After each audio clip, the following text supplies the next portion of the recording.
G'day, everybody, and welcome to another DUC Migrating to Australia podcast. My name's Wes Zan, and today I'm joined by Julianna Paton. So, Julianna, or Jules, as you prefer to be called, welcome. Hi, I'm excited to be here and to share my story. Can't wait to Yeah, get into good. it. And we are very excited because you're actually part of the DUC family. You play a little role now within the Down Under Centre, which is fantastic. Let's go back to way, way, way before you came to Australia.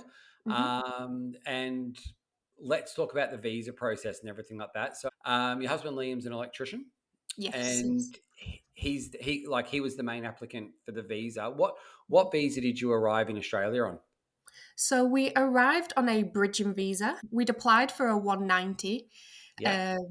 but kind of we've been waiting for many, many years. We'd started the process back in 2020 and didn't get our visa till 2024. So we'd almost just got a bit sick of waiting. So ended up coming on a bridging visa. So that's what we arrived in Australia on.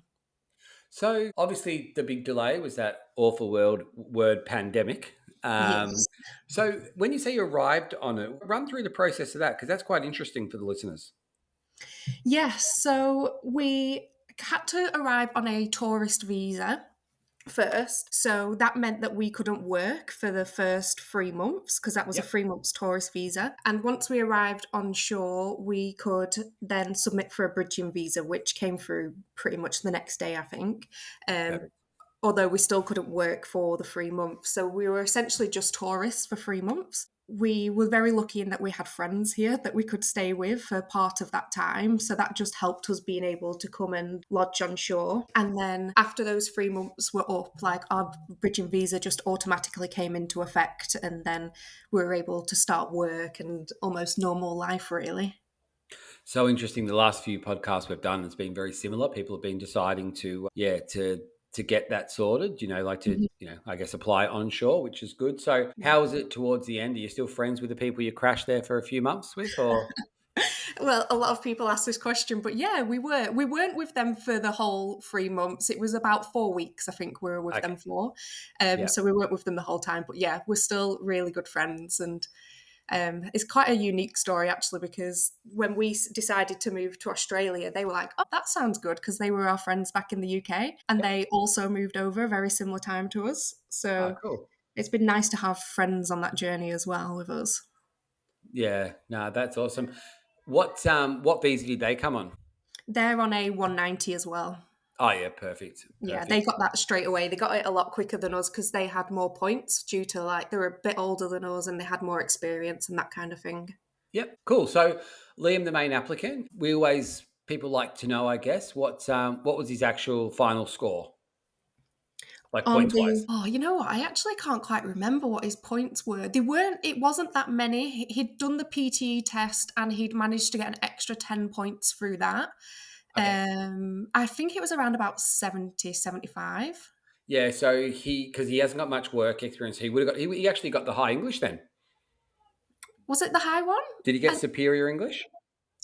He got like whatever was the lowest amount, but he still got points, if that makes sense. Gotcha, gotcha. Yeah. So, oh well, the main thing is you Can't got here, and the remember. 190. That's a smashing visa to come on.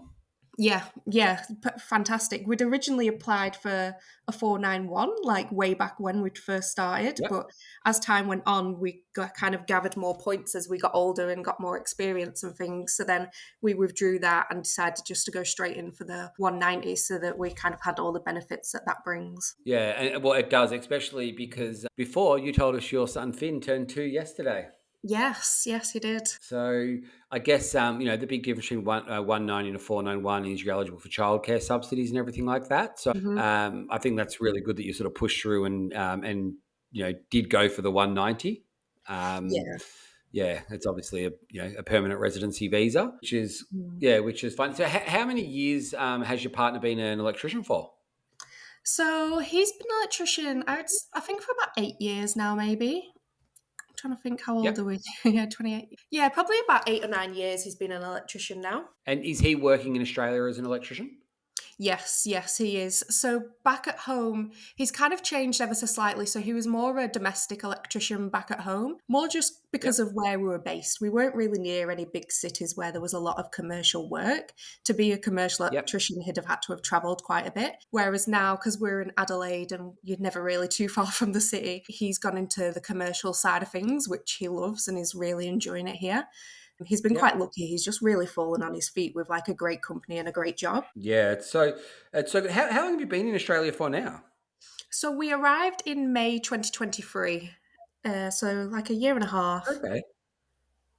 Wow. So, and do you feel settled? Like, is a year and a half like? Oh, I guess I'll rephrase that. What point did you start feeling settled? So we got a rental up in Marion, which is a little bit closer to the city, and I never really felt fully settled there because I just knew it wasn't somewhere I wanted to live forever. So Yep. after 12 months, when our rental lease was coming to an end, we moved into another rental, which was further down south in McLaren Vale, which is the wine Yep. region and about 40 minutes away from where we were initially living. And since I've moved down here, I would say like I definitely feel a lot more settled now. Even though I Okay. knew that Adelaide was the one and I wanted to stay in Adelaide before, I wasn't necessarily settled as such because I always knew the area we were in wasn't the area I wanted to be long term.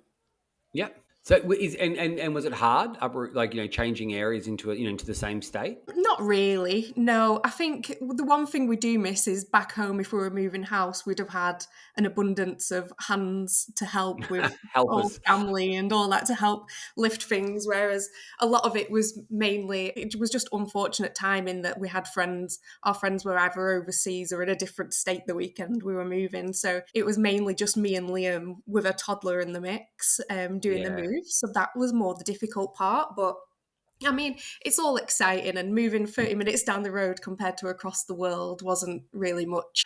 Yeah, it's like a smaller it's like a smaller job. Still not fun, but like it's No. yeah. It's Yeah. it's not as challenging. And how was that challenge to move all the way across the world well, across the world from you? Whereabouts in the UK were you from? So we were from Morecambe up northwest. So it's a seaside town, but it's not like the beaches here. You don't really get the Is use it out got the of them. stones? Um, well, they do import sand to a part of the beach, Okay. but you still don't really use it. There's never the Yeah. weather. It's funny you say that import thing. So in over the Easter break, which is quite cold, or maybe was it Mhm, Easter? And whatever. During our winter here in Victoria, we mhm. went to an event where they said it was going to snow. It was in a place called Sovereign Hill, which is Oh, I don't know. They take you back to the gold rush days where in Bendigo where the gold happened and they found all the gold and they brought in like back then migration was strong because they had lots of mm, Chinese people like coming over to help find gold and everything like that. yeah. It was a big thing. Anyway, they turn around, they advertise at Jules that it's going to be snow, Yeah. and because we've got the baby, we were like thinking, oh, do we? It was a snow and light show, and I was like, oh, do we stay? Do we go? The kids were a bit bored. There wasn't too much for them to do, and then Yeah. I asked the person, I'm like one of the ladies there who's dressed in like the clothes they would wear back in those days when the gold rush was on. Mhm. And I go, oh, what time is the snow and what is it? And she goes, oh, it's not actual snow. And I'm thinking, oh, they're just going to bring in fake snow. It Mhm. was not even that. It was bubbles. They had a What? bubble machine, and that was going to be the snow. Like No. it's Australia's or Victoria's horrible version of snow was their bubbles. So my kids are from the UK. My wife's thinking, oh, there's going to be snow, and I'm like, sorry guys, it's actually bubbles. So we just bailed in the end. Yeah, wise move, wise move. That's like false advertising. That's not Oh, mate, no at it's all. bloody 4 hour drive to get there. We got to camp, like we had a place to stay and everything like that. It was beautiful countryside, Mhm. so it's bit different living. The Airbnb that we were at had a baby, what was it, a baby lamb, and it had a nappy on. Like it was that small, so the kids were just fascinated with there was like we got to like hang out with the baby lamb with a nappy. That was like one of the highlights, and lighting the biggest fire ever. Like there was a fire pit was huge, so my sons are just throwing copious amounts of timber in the fire. Um, but yeah, so okay, so you got the seaside there. Mhm. What was the difference? Like, why were you thinking Australia? Oh, well, it wasn't necessarily like there was any particular reason I wanted to come to Australia. I think from a very, very young age, like even way back to just being in primary school, I remember just always wanting to live somewhere else. And Okay. I'd look up at the plains in primary school and be like, I can't wait till I'm older and I can just live in another country. So I've Oh, just cool. always had that wanderlust and wanted to be somewhere else. And I think as I got older, it was always kind of Australia, California, Miami, like those kind of beachy vibes that I was after. And then you kind of learn what the world's like, and Australia just kind of drew me in. And we did visit here. So I was lucky enough when I was 14, we came on a family holiday to Adelaide. So I got to experience it then. And back when I was 14, Adelaide wasn't really the place I'd have wanted to be. I think I'd have been after somewhere a little bit more lively than Adelaide was back then. But yeah, as I kind of grew up, grew older, I was like, Australia is the one. And I've really enjoyed Adelaide on reflection now that I'm a bit older. I think it's kind of suits my like wants and needs, Yep. which was just more of an What outdoor are your wants lifestyle. and needs, Jules? Like, what is Yeah. that? So just to be outdoors more, and I love camping, we love hiking, we love going for walks, and the summer before we left, we went camping 4 times in the summer, and each time it was torrential rain back in the UK. So just to be able to camp and enjoy it and not have the rain and be able to get out more and just to have a bit more of a laid back lifestyle as well. I mean, obviously the weather's a great thing about being here in Australia, but the lifestyle's completely different as well. I feel like it's a lot healthier. Everything's a lot healthier here. People are up earlier in the morning exercising and they're eating better, and it's a bit more of a community feel as well. Like the people here are super, super friendly. Like we've been helped out by strangers in like more ways than I could believe, which Yeah, that's doesn't cool. really seem to happen at home. Yeah. No, it is good. Like it's the Aussie. Yeah, I like that about the Aussie. It's like the bit of the Aussie Mm. spirit. So how did the conversation happen? Like, what sparked the move between with you and Liam? So me and Liam, we were like 16, 17 when we first got together. And I very early on, like at that age, was like, oh, just so you know, I'm moving to Australia. Like I'm not gonna live here forever. So you kind of need to be on board with that. Yeah. And at the time, Liam was like, oh, I can't leave my family and this, that, and the other. But he'd also never really been abroad on holiday before. So I feel like you don't really know what's out there in the big wide world if you've never been and experienced it. So we started going on holidays, and then we saved up and booked a holiday. So we actually came over to Adelaide on holiday in 2019. And Oh, it was nice. kind of just for me to show Liam and just be like, look, like this is the life we could be living. And thankfully it worked and paid off. And he then very quickly came on board with it. What was it that got him? Like, and how long were you on the like over here for on the holiday? So we weren't here for too long. We were here for 3 weeks. We spent a few days in Glenelg in Adelaide at first, and then we went over to Kangaroo Island and we were there for a week. And then we came back to Adelaide and spent some time in the city, and then we did like the touristy things in Sydney for a few days before we came back. And I think he just saw kind of the beach culture, and he's really, really big into his sports. Like he'll play any sport, and like Nice. obviously there's a lot of sport going on in Australia, so that definitely enticed him. And then the work, like as an electrician, there's plenty of work and things out here for him. And at the time we didn't have our son, but we knew we'd want a family in the future, and it just felt like a really great place to bring up a family, and there'd be lots more opportunities for our son here than there would be at home. Was when he mentioned that he was close with his family, it'd be hard to move. Was his family on board with yeah, like with the decision you guys made? So they're on board. But what point did you start telling people? Did you tell them like when did you sort of some people will be like, oh, hey guys, we're going to move to Australia at some point, and then others Mhm. just say, hey, by the way, we've got our visa granted, we're going to move. It's in the next 6 months. When did you bring it up with your family? So we did it very early on. I think, like, as I mentioned, I've always talked about moving away for most of my life, really. So I think my family kind of always had that inkling. Whereas obviously for Liam's family, it wasn't so much. But as soon as we came back off our holiday in 2019, we were like, we love it there. It's amazing. We're moving. It just kind of, there was no real prep in the discussion that we had with family. It was just kind of, this is what we want to do and that's what we're doing. And then obviously it was a few years until we actually made the move. But I personally quite like that we did it that way, because I think it helped everybody kind of wrap their heads around it. There's a lot of emotions in it. So there was some people at first that weren't really very happy with it at all, and it kind of gave them time to come round and kind of think about what questions they wanted to ask us, what they wanted for us to know before we left, and all of that kind of stuff. And it just gave chance for like the conversation to happen and everybody come round to the idea, I suppose, rather than, I think if we'd have said we're going to Australia in like 3-4 months time and that's it, we're gone, I think there'd have been a lot of heartbreak that wouldn't have been resolved before we left. Are you from big families?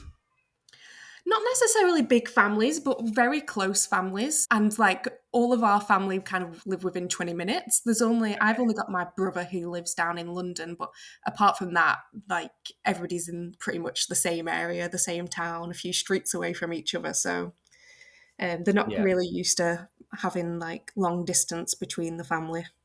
And so Finn turned 2 Hmm. yesterday, and you've been here for a Yes. year and a half. So, geez, Mhm. he was tiny when you guys came over then. Yeah, so he was 4 months when we moved out. So super, Wow. super small. He'll never know any different. He'll just be Australian through and through growing up now. Yeah. Yeah. It's yeah, well he'll miss out on the accent, obviously. Yeah. Unless he picks it up from the parents. Has Liam got a strong accent? He doesn't, but sometimes he says like there's the odd word every now and then, and I'm like, why are you saying it like that? He was saying the other day, because he's an electrician, they deal with a lot of data, like what I say is data at work. Yeah, And then data, yes. the other day he was like data, and I was like, what? Like I honestly couldn't understand what he was saying, and he was like, oh, data, and he's just had to say data because otherwise nobody at work understands him. Yeah, yeah, yeah. He'll come across workplace bullying then if that's the case, if you start saying Yeah. that. Yeah. So okay, cool. But what about the family? Like, I mean, with grandchildren, like, did they have other grandkids and everything, or Finn's like the first? No, Finn was the first grandchild, Oh so wow. it was a tough one. When I actually announced to like our families that we were pregnant, it was kind of all within the same sentence. It was like, I'm pregnant and we're still going to Australia, because Yeah. Okay. I didn't want people to think that just because we're having a baby, like we're going to give up on our dream, and it wasn't going to happen. So it kind of all came out in the same sentence, but I mean, it doesn't make it any easier. It was nice to have that time at home where kind of people were able to bond with him in those early days, and for me to Yep. also have the support of family around during those Yep. newborn stages. But yeah, it's a And what are forms of communication that you and your family would have, with Finn and yourself since you've been here a year and a half? So a lot of FaceTime, lots and lots of FaceTime. We've got actually a Facebook portal for the TV. I don't know if you've seen them, where it kind of brings the family up on the TV and it'll follow Finn around the room as he's moving and playing. It's genius. Yeah, so like that's amazing, especially trying to get a toddler to sit and FaceTime isn't great. Whereas because this just Yeah. follows him around the room, he can go and get his toys and show them and all that kind of thing. So that's great. So lots and lots of FaceTime. But one thing I do, which my family has said has probably been the best thing for them, is every single Sunday since we've been in Australia, I upload pictures from our week and like what we've been up to. Oh, yeah, that's cool. So, which I kind of started off expecting it would only last a few weeks, but then like my family were like, no, it's great because Finn changes so much. Like they feel like they're there along for the ride and like they're seeing everything every single week. Yeah. So yeah, we're a year and a half in now, and still every single Sunday I upload pictures of what we've been up to during the week and all that kind of thing. Which yeah, they've really really enjoyed that, and it's amazing that I actually have things to upload every week. Because if I was in Oh, England, I wouldn't. it does. You've actually sparked a memory for me, Jules. When we had Jet in the UK, so mine was reversed. So we Yeah. actually, it was like this. It wasn't even expensive. I think it was like £15 or £20. Look, it wasn't too expensive. But you had like on your phone, you had an app that turned things into a book. Oh, So it that's would be like, and I always address the book to grandma. So it'd be Jet, mhm. so it'd be like, hey, grandma, today I ate a carrot, whatever, and the Jet picture of Jet with carrot all over his face. Mm. And then it would be what he did in a month and everything like that. So there was like Yeah. 12 volumes for the year. So every month I started a trend where we would actually get that book and it'd be sent to my mum's house. And when we came back, she has all of them, and it's like hardbound books and everything like that. But I Wow. found that to be a good way for me, because I felt guilty that my mum's first grandchild was living in a different country, you Yeah. know. And Mm. but those books is something that, I guess when they're, my mum's 70 odd, so Mhm. that's a lot easier for her than logging onto Facebook and everything. But it was Yeah. actual memorabilia that she would keep. I think by month 9, my wife started taking over the task of the book, and then we had Jackson, and that became like more of a. Well, now he's the middle child. It explains, but it became more of a task to sort of like get that book done. Like, which photos do we use? Because I think you can have like 15 pages or something in the book. So you've got to come up with 15 photos and then like 15 Mm. little stories and, little things that Yeah. they do. But it was such a good tool. I highly recommend that to Yeah. people out there, as gifts and all that, because it really wasn't that expensive. And Yeah. it's something that you've got forever. Like, even like we know when we visit grandma's house, the books are just there on like the boys' photos and that, they're just all there, all the volumes. So you can just pick them up and, they'll laugh at each other. We were silly. We did their first like nappy and all that sort of stuff. Like, where are Yeah. you, grandma? You're needed. I've just done a poop and dad dry reach, that sort of stuff. Yeah. Yeah, No, that sounds amazing. I'll have to yeah, get no, the name of it that was book. so good, because communication's key. I think if Mhm. you're going to, be happy and try settle somewhere, communication is, it is. It's really important, especially when if you've Mhm. got older parents. Social media is a bit harder, but Yeah. what you've got now with this Facebook thing sounds amazing. So how does it work? Do you put like a tracking device on him, or it just sort of focuses on him and just moves around? So it just focuses on him. I don't know how the technology works, but it's essentially like a camera that sits on top of our TV. Okay. And it's like a wide span camera, so you can see the whole room. And then some of my family back home have one also. So it almost feels like we're all sat in the same room together. And then if Yeah. he does go out of the scope of the camera a bit, it just, I don't know how it does it. Magic. It just follows him around, which is, yeah, it's great. It's a really great tool. And I And think, sorry, go on. I was just going to ask you. You mentioned before you're quite close with the family. Do Mhm. you find you're closer with them now, or when you were back home? I would say I definitely speak to them a lot more now. And I think we get more quality time together. Like, I've been very lucky in that like, my mum's been out twice, my dad's been out, my sister's been out. Like, I've had a lot of my families come to visit. Even my grandparents in the 80s have been out to see us, Wow. which was amazing. So, but the time that we have when they're in Australia, like, we get to experience things together that we would never get to experience together Yeah. now, like in our adult life. And it's really good, like, quality time that we get together. Yeah, it's so true. I found in the UK, I speak to my brothers more. Well, one of them just Mm, moved down the road from me now, which is good. But yeah, like, I'd speak to them more when I was in the UK than when I'm actually like a few suburbs away. yeah, It's strange how all that works. So yeah. so the property you're in now. Let's talk about Mhm. the. Did you buy? Are you renting? Whereabouts are you now? So we're in McLaren Vale at the moment, which is the wine region. We can literally walk over the road to wineries, which is amazing but also dangerous. I And bet. we're renting at the moment. So Yep. because we were on our bridging visa, our 190 visa only actually came through July this year. So up until that point, we Okay. hadn't really looked at buying a house just because of the international investors tax. Or like, yeah, I don't know the Yes. ins and outs of it, but there's a big Yep. fee you have to pay as a temporary visa holder, I think, isn't Yeah. there? 7%. Crazy. Yeah, so we didn't Yeah. bother looking until that point. But Um, let's do like, yeah, you're in the area, but like, but what does the house look like for a family of three compared to what it was, back in the UK? Is it like, is it like, like big house? You got views? Is it, like, because I found houses in the UK obviously quite small, especially mhm. if you're in London, and then in Oz, it's like you're living in a mansion, but it's just like a 3-bedroom house, but you just got Yeah. the garden space. Are you finding that?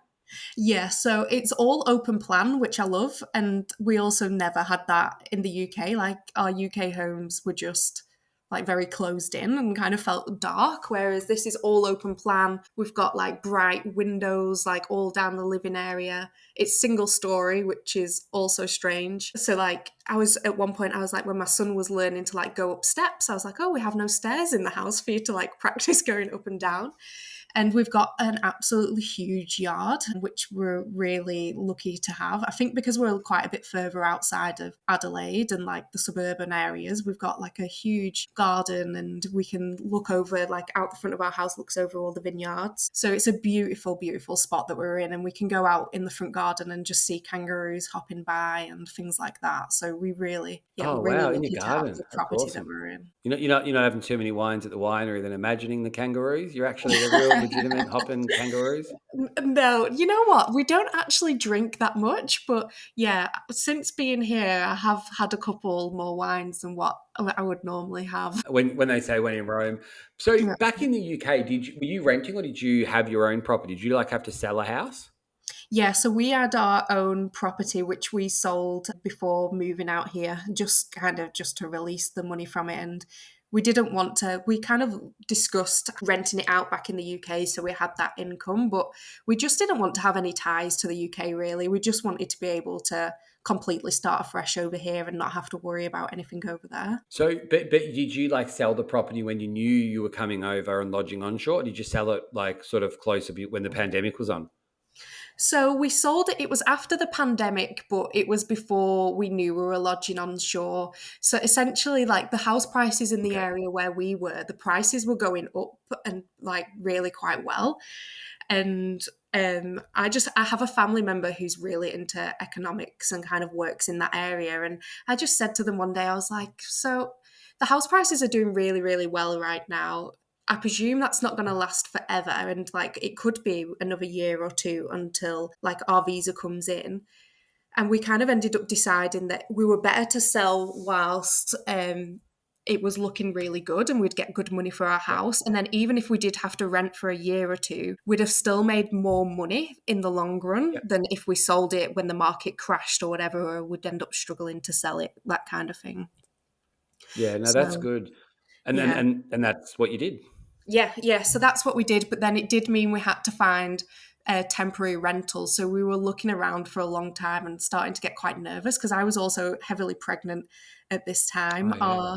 We had to move out when my son was 4 weeks old. So we were getting a bit nervous about where we were going to end up going. We were even looking at like caravan parks and things like that. And we were just struggling to find somewhere that was suitable for us because we didn't know whether our visa was going to come in the next 3 months or 3 years. So we had no Yeah. idea how long we needed a rental for. And we just got really, really lucky in that Liam, my husband's family member, is in the army and he ended up getting deployed for a few months. So his house was empty for a couple of months. So we moved into there, which was just a real last minute stroke of luck that we had. It's crazy. Geez, you like a challenge, don't you? 4 weeks out of having a baby, like, yeah, Yeah. that's challenging itself.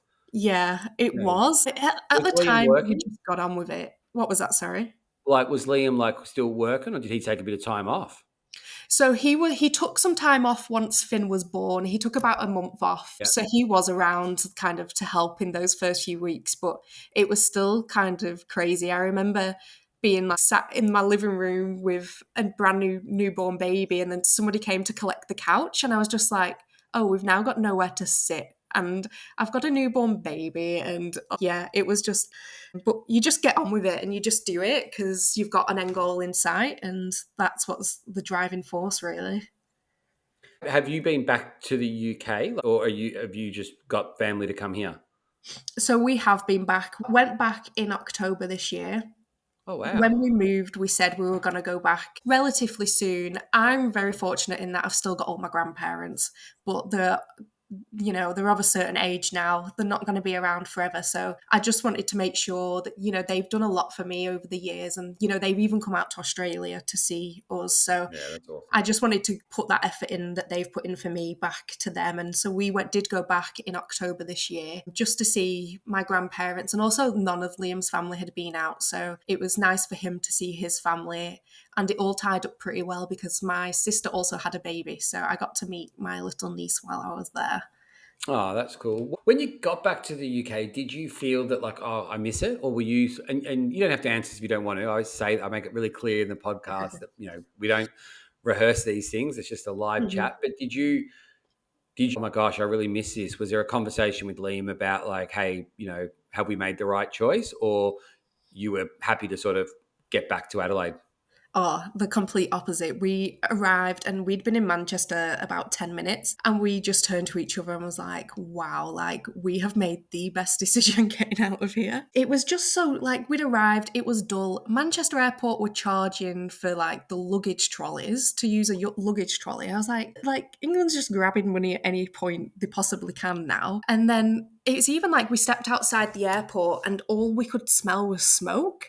And I'd not been used to that. Like, I do find that there's not as many people that smoke here in Australia, or at least they don't so much in like public, crowded areas. I feel like you've got to be certain a distance away from a restaurant and all that kind of thing. So that really hit me. And then the second we're on the motorway, we hit traffic, which we don't really hit much traffic at all here in Adelaide.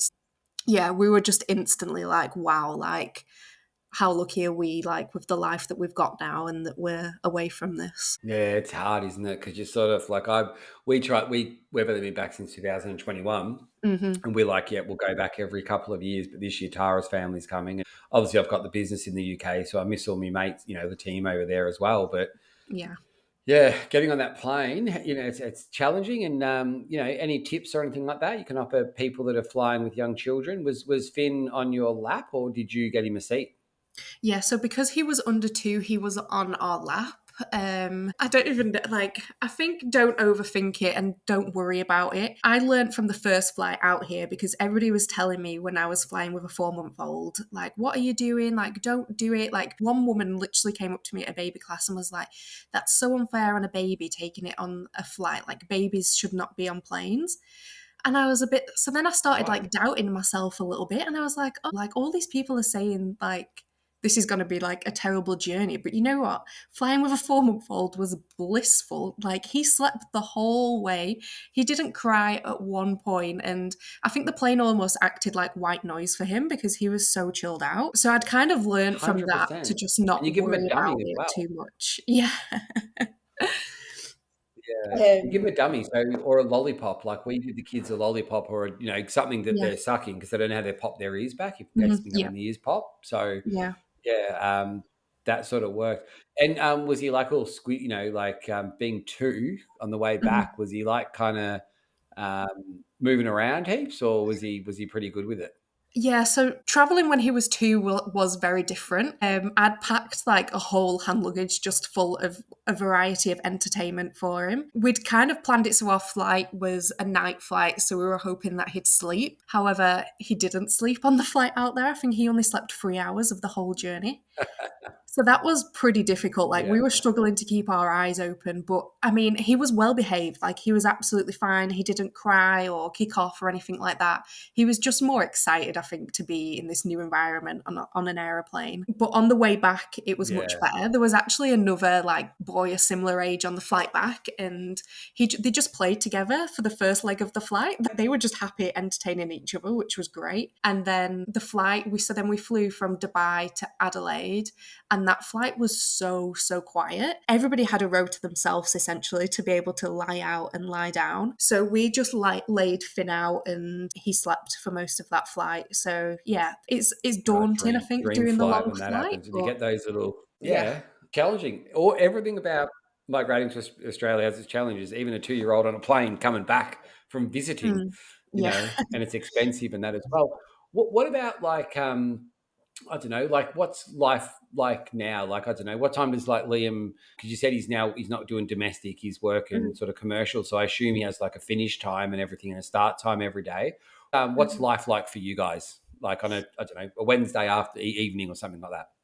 Yeah, so our kind of like daily routine, I would say, is for me to get some me time. I get up early in the morning. I get up at about 4:35 and head to the gym, just because that's the only time I really kind of find I Wow, can get is it some me open? time without any. Well, there's a lot of 24-hour gyms around here, and it's surprisingly busy at that time. Australians like to get up early, I've noticed. But I find that's just the one thing that helps keep me sane in being an expat and kind of not having that childcare and not getting as much me time as I necessarily would at home. So I get up early, go to the gym, and then I come back, and Liam normally starts work around 6:30. So it's a lot earlier than he would in the UK, but then he's finished around 3 p.m., which is amazing because it feels like Yeah. we almost have like the day to do things when he gets back. He gets back from work and we head down the beach, or we have a barbecue, or we go out for a walk, and we essentially just have the whole afternoon to like go out and do something as a family. So we do have lots more family time, I would say, during the week here all together, just because of Liam's kind of work schedule. And I feel like that's a pretty common thing for traders, is to finish around that time, from what I've heard. Yeah, it's very common. It's a good day sort of yeah, it's like a little rule, isn't it, within the industry? If you're on the commercial Mm. sites and if you work for yourself, well, then you just do what you need to Yeah. do. But yeah, on the commercial sites, it's a really good work life balance. And like you say, you've got the whole afternoon. Are you getting daylight savings in South Australia, or Yes, do you guys yes, we do that? are. Yeah, which is amazing. Yeah. We really love that. So So it what really time's it kind getting dark there in the evening? of, you know what? Like, because I've got a 2-year-old, I'm normally at home and in the house by before it gets dark. But I probably, it's definitely after 9 o'clock, I would say. I think, but don't hold it to me Yeah. because yeah, I do have a toddler, so it is bedtime before it's dark here in our household. No, I know that feeling. It's weird when you said earlier about like the Facebook and everything, like trying to get a like your 2-year-old to, sit still for the grandparents and the great grandparents for him. Mm. It's also challenging when they get older, trying to get the kids that are 7 and 8 to try and chat to the grandparents now, Yeah, I can because they imagine. sort of lose, like they're just busy with their life. So it's like, tell them what you did at school, Jet. So go on, tell them. And hi, Mm. I went to school and we played footy. Just so different. Yeah, So different. But I guess they'd be saying the mm, same thing if they were seeing each other face to face. Well, what about mm. okay? So you've done a really successful move and everything like that. What Yeah, are any tips or anything like that that you would actually two more questions? Okay, yeah. Jules. Okay. So first Mhm. question: any other tips or anything like that? And then I'd like you to sort of run through to the listeners about what your role is about being a relocation agent, how you help. But first, any Mhm. tips or anything like that you'd like to give people that are in any part of the process? So I would say that just to know, like, that tough times do still happen here in Australia, and it's not necessarily Australia, it's just life. Like, life does continue. And I do feel like being an expat here in Australia, it makes the tough times tougher, but it makes the good times 100 times better. And like, there's way more good times than there is tough times, so it's worth it. Yep. I think one thing I do always want to warn people is to know about swooping season, because I found out about that the hard way. So for anybody that doesn't know, is swooping season is when the magpies are either protecting their nests or the young, and they swoop down at people's heads. You've probably seen the Facebook videos and whatnot of it, but I had no idea it existed when I first arrived. And I was just out for a Real. walk with my son when I suddenly got a massive clonk on the back of my head. And but I was bleeding. Like, I put my hand to my head and I was bleeding. And I had no idea what happened, but instinct just took hold of me, and I just like kind of ducked and ran around the corner. And I rang my husband at work and I was like, I don't know what's gone on, because I didn't see anyone. Like, there wasn't a person there, but like, I've been hit on the head. And he was telling his mates at work and they were like, oh, it'll have been a magpie. So yeah, my tip to anyone is to Yeah, know it's about funny, sleep Jules. season. Buddy, sorry, we might have a bit of a delay on this one, on this Mm, podcast, listeners. I'm in Vic and Jules is in South Australia. But it's so funny, Jules, because everyone is worried about the sharks and the snakes and the spiders. But yeah. yet it's our friendly black and white birds that, cause probably way more harm on a regular basis in swooping season. You're the first person I've Mhm. interviewed that's mentioned the magpies. Oh, really? Yeah, very interesting. So, Yeah. yeah, and just lastly, what's your role within the Down Under Centre now? How do you help people and everything like that? Yeah, so I work as a relocation agent in Adelaide. So I cover the areas from pretty much Hallett Cove down to Seaford. I mean, I would go down to like Aldinga and further south, but nobody ever seems to really want to go that far initially. So between Hallett Cove and Seaford, and I help people secure rentals, from attending the inspections to filling out the application forms for them, making that contact with the estate agents, and kind of being the liaison there with the estate agents and helping people secure their homes, which is the most amazing and rewarding job that I've ever done. It's such a great feeling just being able to ring people back in the UK and know that they've got like the perfect dream home for when they arrive here. So yeah, I love it, and it's a service I wish I used when I arrived. Yeah, no, it is. it's such it's a valuable service, and you guys do a really wonderful job with all of that. So as we have had a bit of a delay in this little podcast, so we do apologise with that. But Jules, I just want to thank you for everything that you do for the DUC and being a part of it, and for everything you do for our clients. You do an amazing job, and I wish you and the family well. It's hard to say this because this is coming out after Christmas, but we're only a few days before Christmas. So I wish you and the family a wonderful Aussie Christmas. And thank you for taking the time for our listeners. We really appreciate it. No, thank you very much. And I hope you have a great Christmas too. Yep. Cheers, everyone. And we'll see you on the next one. Thank you very much.